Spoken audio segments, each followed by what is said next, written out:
بسم اللہ الرحمن الرحیم۔ آج میں آپ کو غسل کے کچھ ضروری مسائل بتاؤں گی جو بہت سے لوگوں کو نہیں پتہ۔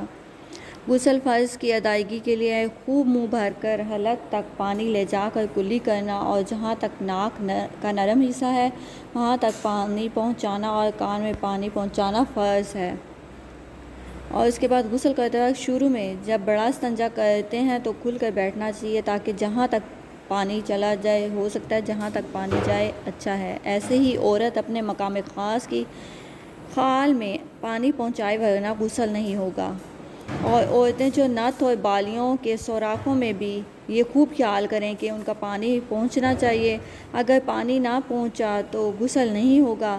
انگوٹھی چھلا وغیرہ پہنتی ہیں جو عورتیں، وہ تنگ ہو تو اس کو بھی پانی ڈالتے وقت ہلا لینا چاہیے تاکہ نیچے پانی پہنچ جائے، اور جو بغلوں میں اور جانگھیوں میں بھی پانی پہنچانا چاہیے۔ خاص خیال رکھیں ورنہ غسل نہیں ہوگا۔ اگر غسل میں کسی جگہ پانی پہنچانا بھول جائیں تو جب یاد آ جائے تو پھر دوبارہ پورا غسل نہیں ہوگا، لیکن جہاں بھول گئے ہیں وہ پانی سے اچھی طرح اس جگہ پانی بہا لیں تاکہ وہ خشک نہ رہے۔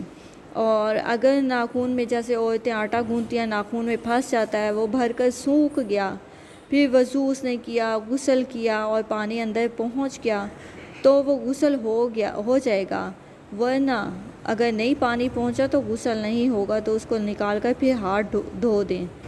اور اگر دانتوں پر کوئی چیز کی دھڑی جمی ہوئی ہے یا دانتوں کے اندر چھالیاں اٹکی ہوئی ہے تو اس کو نکال کر دانت صاف کر کے غسل کریں ورنہ غسل نہیں ہوگا۔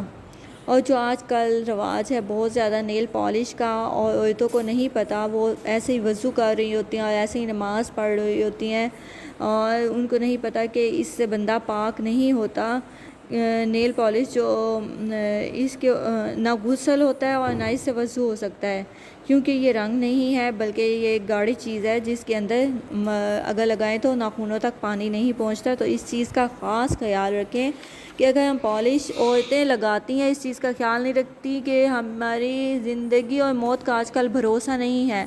اگر ہم مر گئے، پالش لگانے کی حالت ہوئی، پالش لگی ہوئی تو ہم مر گئے تو ہمارا غسل نہیں ہوگا۔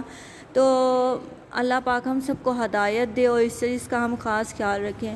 میری دعا ہے کہ اللہ پاک ہم سب کی مشکلات آسان فرمائے، ہم سب کے گھروں میں کھلا وسیع حلال رزق عطا فرمائے، اور ہم سب کے گھروں میں ڈھیروں خوشیاں عطا فرمائے، اور ہماری جو دلی جائز حاجات ہے اس کو اپنے غیب سے پورا کرے۔ آمین ثم آمین۔